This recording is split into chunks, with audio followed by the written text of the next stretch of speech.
Organic chemistry में आपका स्वागत है। आज का जो टॉपिक है वो 10+2 केमिस्ट्री से है और टॉपिक है हेलोल्केन्स और हेलोएरीन्स यूनिट से, जिसमें हम स्टडी करने जा रहे हैं nature of CX bond and chemical properties of haloalkanes.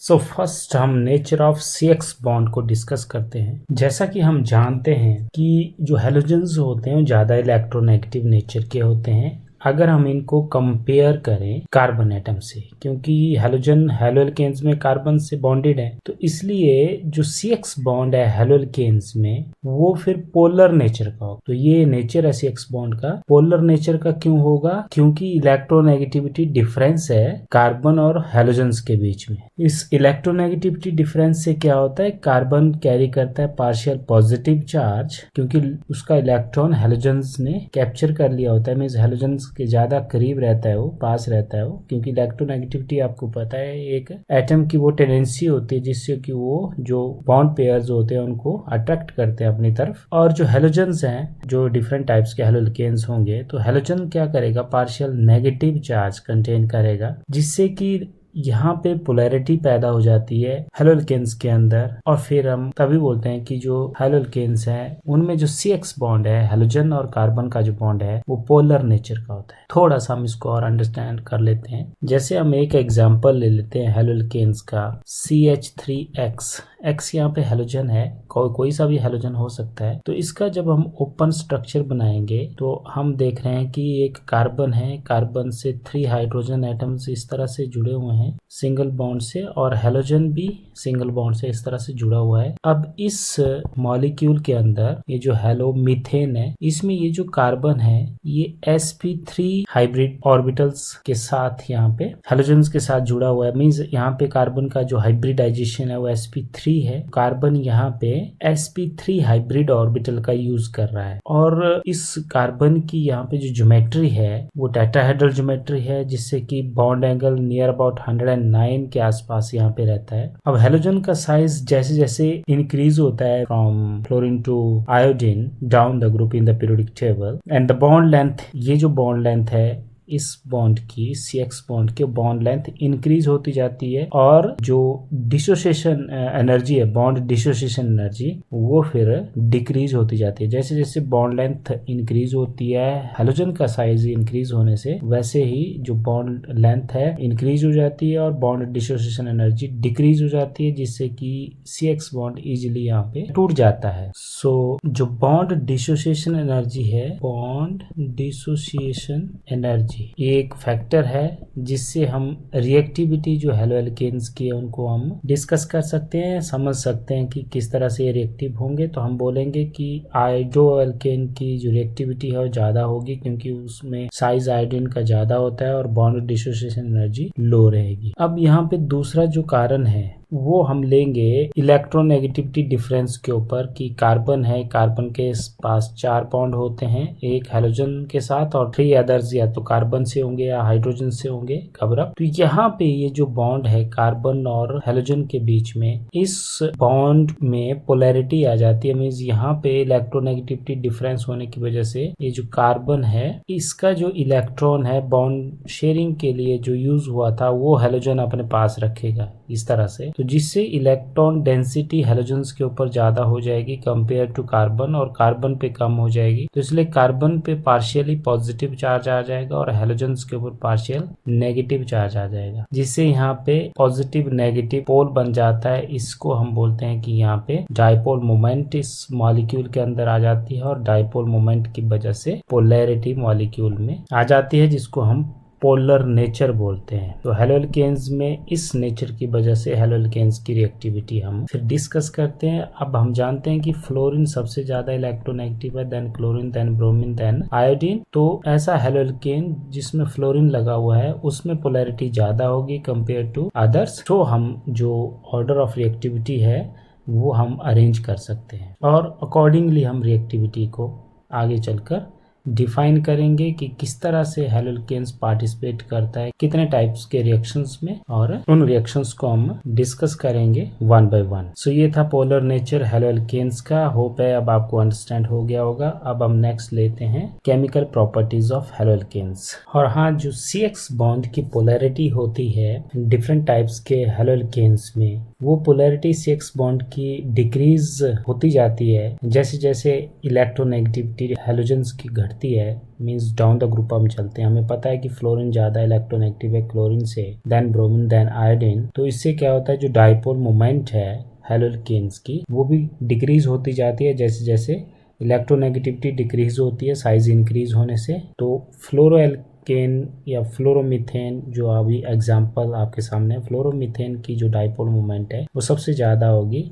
Then chloro, then bromo, then iodo. तो ये ऑर्डर ऑफ डाइपोल मोमेंट है और इस ऑर्डर के अकॉर्डिंग ही हम आगे चलकर पोलैरिटी को, इनकी पोलैरिटी को और इनकी जो रिएक्टिविटी है केमिकल रिएक्शंस में उसको डिस्कस करेंगे। जहां तक केमिकल प्रॉपर्टीज की बात है हेलोल्केन्स की, तो haloalkanes are one of the most reactive classes of organic compounds and these compounds can be used for the preparation of large variety of useful organic compounds. जैसे कि ये जो हेलोल्केन्स होते हैं ये एक बहुत ही बढ़िया टूल होता है केमिस्ट के पास, जिससे कि वो बहुत सारे variety of other organic compounds की प्रिपरेशन करते हैं। तो डिफरेंट टाइप्स के रिएक्शंस में हेलोल्केन्स पार्टिसिपेट करता है, जिसमें फर्स्ट हम डिस्कस करने वाले हैं न्यूक्लियोफिलिक सब्स्टिट्यूशन रिएक्शंस, दूसरा एलिमिनेशन रिएक्शंस, थर्ड इसमें हम डिस्कस करेंगे reaction with metals, reactions with metals, और फोर्थ टाइप के जो रिएक्शंस हैं उनको हम रिडक्शन रिएक्शंस बोलते हैं। तो ये चार तरह के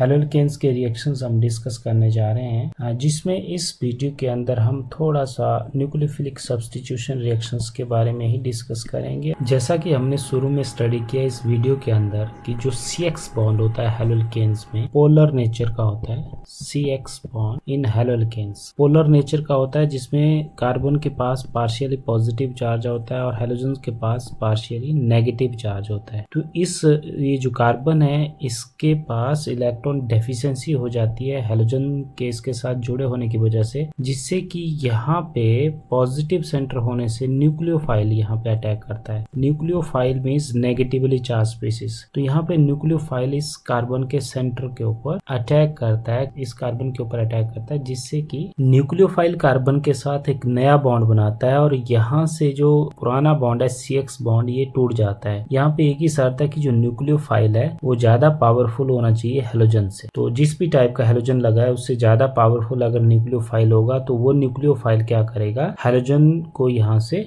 लीव कर देगा। जो यहाँ पे ये हेलोजन है इसको हटा देगा और खुद उसके साथ कार्बन के साथ अटैच हो जाएगा या बॉन्ड बना देगा। तो यहाँ पे हम जो हेलोजन होता है इसको बोलते हैं लिविंग ग्रुप। मतलब ये जो ग्रुप है अपने इलेक्ट्रॉन पेयर के साथ जो बॉन्ड पेयर हैं ये इनके साथ यहाँ से भाग जाता है, मतलब छोड़ जाता है और नया न्यूक्लियोफाइल इस तरह से बॉन्डिंग करके यहाँ पे प्रोडक्ट की तैयार करता है। तो प्रोडक्ट जो यहाँ पे तैयार होगा वो क्या होगा, ऐसे न्यूक्लियोफाइल अटैच हो जाएगा कार्बन के साथ। सो यहाँ पे ये न्यू बॉन्ड होता है किसके बीच में, जो न्यूक्लियोफाइल जिसने कार्बन सेंटर के ऊपर अटैक किया और कार्बन के बीच। ये एक सब्स्टिट्यूशन हुआ, मींस हेलोजन को सब्स्टिट्यूट कर दिया न्यूक्लियोफाइल ने, इसीलिए इसको न्यूक्लियोफिलिक, फिर तभी हमने इसको बोला कि न्यूक्लियोफिलिक सब्स्टिट्यूशन रिएक्शन होता है, क्योंकि एक न्यूक्लियोफाइल दूसरे न्यूक्लियोफाइल को सब्स्टिट्यूट कर लेता है। मींस जो स्ट्रॉन्गर न्यूक्लियोफाइल है वीकर न्यूक्लियोफाइल को वहां से हटा देता है, भगा देता है। और हम आपको बता दें कि जो लिविंग ग्रुप है, अगर हम ऑर्डर ऑफ रिएक्टिविटी देखें तो जो आयोडाइड आयन है वो ज्यादा इजीली रिमूव किया जा सकता है या लीव कर देता है हेलोल्केन को compare to bromide, then chloride, then fluoride. तो इसकी जो लिविंग पावर है पुअर है फ्लोरीन की, और आयोडीन की बेस्ट लिविंग पावर है। मतलब इजीली हम आयोडीन को इजीली रिप्लेस कर सकते हैं, सब्स्टिट्यूट कर सकते हैं न्यूक्लियोफाइल्स के साथ कंपेयर टू फ्लोरीन। तो बेस्ट लिविंग ग्रुप हमारे पास आयोडीन है, आयोडाइड आयन है जिसको हम बोल सकते हैं, और जो पुअर लिविंग ग्रुप है उसको हम फ्लोराइड आयन बोलेंगे यहाँ। सो अगर हम यहाँ पे पोलैरिटी लें CX बॉन्ड की और इस ऑर्डर को लें कि fluorine is more electronegative than chlorine, bromine, iodine, तो हमारे पास जो डाइपोल मोमेंट है वो इस तरह से आता है। जो ऑर्डर ऑफ रिएक्टिविटी आप देख रहे हैं, तो रिएक्टिविटी फ्लोरोमीथेन की फिर ज्यादा हुई कंपेयर टू आइडोमीथेन अगर हम सीक्वेंस को देखें। लेकिन जो ये एक्सपेक्टेड ऑर्डर हमारे पास है, लेकिन अगर हम order of reactivity leaving group को देखते हुए और बॉन्ड डिसोसिएशन एनर्जी को अगर हम यहाँ पे कंसीडर करते हैं, तो ऑर्डर ऑफ रिएक्टिविटी जो एक्चुअल ऑर्डर ऑफ रिएक्टिविटी है वो कुछ इस तरह से होगा। सो जो एक्चुअल ऑर्डर ऑफ रिएक्टिविटी है फिर iodo alkane greater than bromo then chloro than fluoro होगा। और ये ऑर्डर इसलिए होगा क्योंकि जो बॉन्ड डिसोसिएशन एंथैल्पी है वो आइडोमीथेन की कम है compare to bromo, chloro and fluoro. तो जितना कम बॉन्ड डिसोसिएशन एंथैल्पी होगा उतना ही ज्यादा रिएक्टिविटी होगा, क्योंकि हैलोजन उतनी ही इजीली वहां से लीव कर जाएगा और नया न्यूक्लियोफाइल उसकी जगह अटैच हो जाएगा। तो जो बॉन्ड डिसोसिएशन एंथैल्पी है वो किसकी कम होगी? उस केस में यहाँ पे बॉन्ड डिसोसिएशन एंथैल्पी आइडो की सबसे कम होगी, then bromo, then chloro methane, then fluoromethane. और एक बात आपको बता दें कि जब न्यूक्लियोफिलिक सब्स्टिट्यूशन रिएक्शंस होते हैं, ये जो ऑर्डर ऑफ रिएक्टिविटी है टुवर्ड्स न्यूक्लियोफिलिक सब्स्टिट्यूशन रिएक्शंस, ये हम डिस्कस कर रहे हैं। और जो न्यूक्लियोफिलिक सब्स्टिट्यूशन रिएक्शंस होते हैं उसमें ये जो फ्लोरो एल्केन्स हैं ये लगभग पार्टिसिपेट ही नहीं करते हैं, क्योंकि यहाँ पे जो बॉन्ड डिसोसिएशन एंथैल्पी है वो बहुत ही ज्यादा है। तो ऑर्डिनरी कंडीशंस के ऊपर ये काम ही नहीं करता, फ्लोरो मीथेन सब्स्टिट्यूशन रिएक्शन में जाता ही नहीं है फ्लोरो वाला। तो यहाँ पे डंडे के जोर पे अगर काम करें तभी रिएक्शन हो पाएगा, otherwise substitution reaction simple conditions में नहीं हो पाता है। तो ये था nucleophilic substitution reactions, SN reactions बोलते हैं इनको हम। हैलोल्केन्स के एग्जांपल्स डिस्कस करते हैं न्यूक्लियोफिलिक सब्स्टिट्यूशन रिएक्शंस में। फर्स्ट लेते हैं सब्स्टिट्यूशन बाय OH ग्रुप। ये जो OH ग्रुप है मींस अल्कोहल की प्रिपरेशन हम करने जा रहे हैं। तो यहाँ पे हम हैलोल्केन ले लेंगे कोई सा, जैसे हमने यहाँ पे ले लिया ब्रोमो इथेन, और इसका रिएक्शन हम करेंगे OH कंटेनिंग ग्रुप से, जैसे KOH है, और ये एक्वस कंडीशन में हम लेंगे। ये ध्यान रखने वाली बात है, एक्वस में कुछ और काम होता है, अल्कोहलिक कंडीशन में कुछ और होता है। तो एक्वस कंडीशन में जब हम हीट करेंगे KOH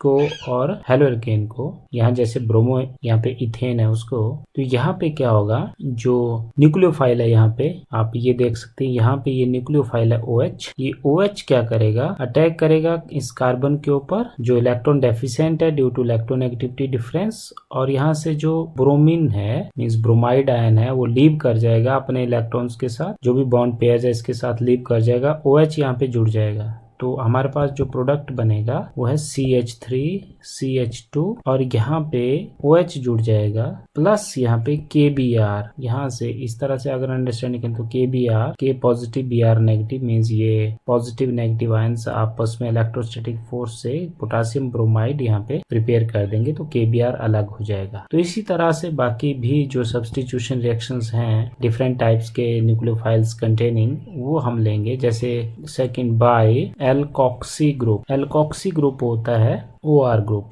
ये भी एक न्यूक्लियोफाइल होता है, तो इससे सब्स्टिट्यूशन करना है। तो फिर से हम हैलोल्केन ले लेंगे CH3 CH2 Br, एक जैसा रिएक्टेंट ही हम लेते जाएंगे जिससे कि हमें ज्यादा प्रॉब्लम नहीं होती है। तो प्लस अब एल्कोक्साइड आयन कहाँ से जनरेट करेंगे, ये हम सोडियम एल्कोक्साइड से लेंगे। सोडियम एल्कोक्साइड का फॉर्मूला होता है NaOCH2CH3। इस तरह से ये सोडियम एल्कोक्साइड का फॉर्मूला है, ये पॉजिटिव होता है, यहाँ नेगेटिव होता है। तो यहाँ से फिर सोडियम जो है वो ब्रोमीन को अपने साथ ले लेगा, तो NaBr यहाँ से निकल जाएगा, और बाकी बचा हुआ जो ये है CH3 फिर CH2 ऐसे लिखते जाते हैं मैथ्स की तरह। फिर नेक्स्ट CH2O से जुड़ जाएगा, ये वाला O, फिर CH2 और फिर CH3। तो ये डाईथाइल ईथर की फॉर्मेशन हो गई यहाँ पे। इसी तरह से हम अगले जो सब्स्टिट्यूशंस हैं वो करते जाएंगे। ये जो हमने सब्स्टिट्यूशन किया है बहुत ही इंपॉर्टेंट सब्स्टिट्यूशन है, ये भी हीट करके होता है और इसको हम विलियमसन सिंथेसिस बोलते हैं। ये इंपॉर्टेंट नेम रिएक्शन है, विलियमसन्स सिंथेसिस, पेपर में आता है ये, right short note on Williamson synthesis. Ether की फॉर्मेशन करता है ये हेलोल्केन से सोडियम एल्कोक्साइड के साथ रिएक्शन करके। नेक्स्ट है हमारे पास substitution by cyano group, by CN group. तो जो CN ग्रुप है वो कहाँ से आता है, KCN से आता है। आयनिक कंपाउंड से लेना है हमने इसको, कोवलेंट कंपाउंड से नहीं लेना है, आयनिक कंपाउंड से लेंगे तभी साइनो ग्रुप से सब्स्टिट्यूशन होगा। जैसे फिर से हम एग्जांपल लेते हैं, CH3 CH2 Br, bromo ethane means haloalkane हमने ले लिया, इसका रिएक्शन हमने KCN के साथ करना है। क्योंकि जो KCN कंपाउंड है ये आयनिक नेचर ज्यादा कंटेन करता है कंपेयर टू AgCN। एक AgCN भी होता है लेकिन उसके साथ सब्स्टिट्यूशन बाय साइनो नहीं होगा, आइसोसाइनो हो जाएगा। तो यहाँ सिंपल है, रिएक्शन सब सिंपल है। आपने हेलोजन को हटाना है और नया न्यूक्लियोफाइल, ये न्यूक्लियोफाइल होता है नेगेटिवली चार्ज जो पार्ट होता है आयनिक कंपाउंड का, वहां से आपने यहाँ पे हेलोजन की रिप्लेसमेंट करनी है और आपको पता ही है निकलेगा क्या, KBr यहाँ से निकल जाए। इस तरह से बहुत सारे एग्जांपल्स हैं सब्स्टिट्यूशन रिएक्शंस के।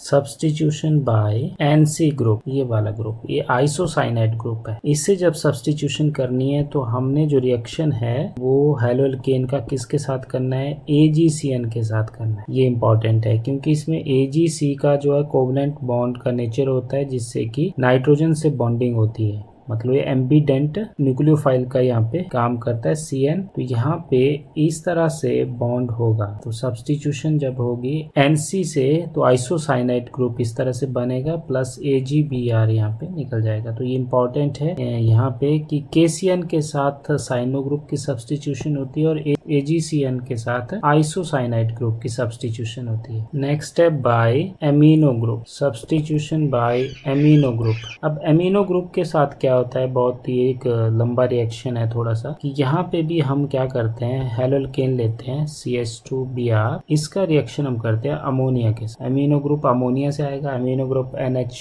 ग्रुप होता है, NH2 ग्रुप होता है, NHN जो भी है डिफरेंट टाइप्स के होते हैं ये, प्राइमरी सेकेंडरी टर्सरी। तो यहाँ पे अमोनिया से हम रिएक्शन करेंगे। तो जब हम अमोनिया से रिएक्शन करेंगे तो क्या होगा, CH3 CH2, यहाँ से Br और यहाँ से एक H, मतलब NH2 ग्रुप आएगा। NH2 ग्रुप यहाँ पे न्यूक्लियोफाइल के रूप में अटैच हो जाएगा और यहाँ से HBr एक निकल जाएगा, इस तरह से HBr निकल जाएगा। और ये रिएक्शन तब तक कंटिन्यू रहता है जब तक सारे के सारे हाइड्रोजन जो है अमोनिया के रिप्लेस नहीं हो जाते अल्काइल ग्रुप से। अब क्या होता है, अगर एक्सेस में आप हेलोएल्केन लेते हैं यहाँ पे, तो इसके ऊपर एक और मॉलिक्यूल हेलोएल्केन का रिएक्ट करेगा जिससे कि यहाँ पे सेकेंडरी एमीन की फॉर्मेशन होगी, एक और H रिप्लेस हो जाएगा, यहाँ से एक H रिप्लेस हो जाएगा और एक ही H रहेगा नाइट्रोजन के साथ, एक और H रिप्लेस हो जाएगा और क्या निकलेगा यहाँ पे, अगेन HBr यहाँ से और H यहाँ से HBr निकल जाएगा। मैंने क्या कहा, तब तक ये होता जाएगा जब तक सारे हाइड्रोजन रिप्लेस नहीं होंगे।